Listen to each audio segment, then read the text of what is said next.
నెల్లూరు జిల్లా వింజమూరులోని సాంఘిక సంక్షేమ శాఖ వసతి గృహం వద్ద విద్యార్థులు ఆందోళన చేపట్టారు. హాస్టల్ వార్డెన్ తమను అసభ్య పదజాలముతో దూషిస్తున్నారని ఆరోపిస్తూ విద్యార్థి సంఘాల నాయకులతో కలిసి నిరసన తెలిపారు. ఘటనపై ఉన్నతాధికారులు విచారణ చేపట్టి బాధ్యులపై చర్యలు తీసుకోవాలని డిమాండ్ చేశారు. సమస్య పరిష్కారం అయ్యే వరకు పోరాటం కొనసాగిస్తామని విద్యార్థులు తెలిపారు. విద్యార్థి సంఘం నెల్లూరు జిల్లా అధ్యక్షుడిని ఈరోజు వింజమూరులోని ఎస్సీ హాస్టల్ ఏదైతే ఉందో అక్కడికి వచ్చున్నాము.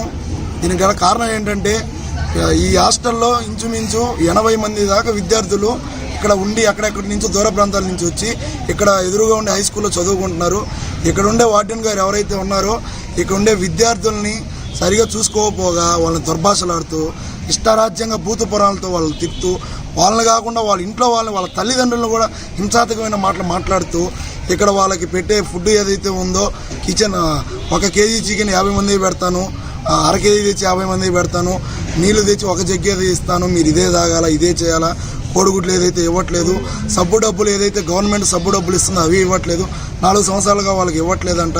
ఇక్కడికి వచ్చి ఉన్నతాధికారులు కూడా ఎవరు వీళ్ళ దగ్గర నివేదిక తీసుకుని స్టూడెంట్ యొక్క ప్రాబ్లమ్స్ని వాళ్ళు రెక్టిఫై చేయడానికి కూడా ఎవరు ముందుకు రావట్లేదు.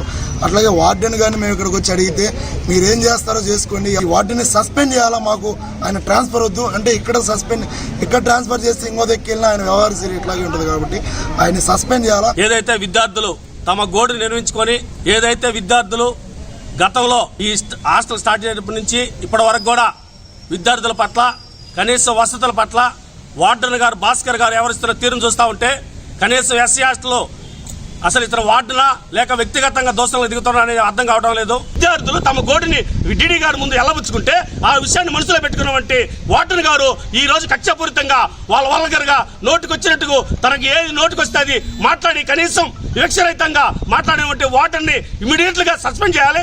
అతని పైన ఖచ్చితంగా కేసులు కూడా నమోదు చేయాలని కూడా మేము ఎంఆర్పీ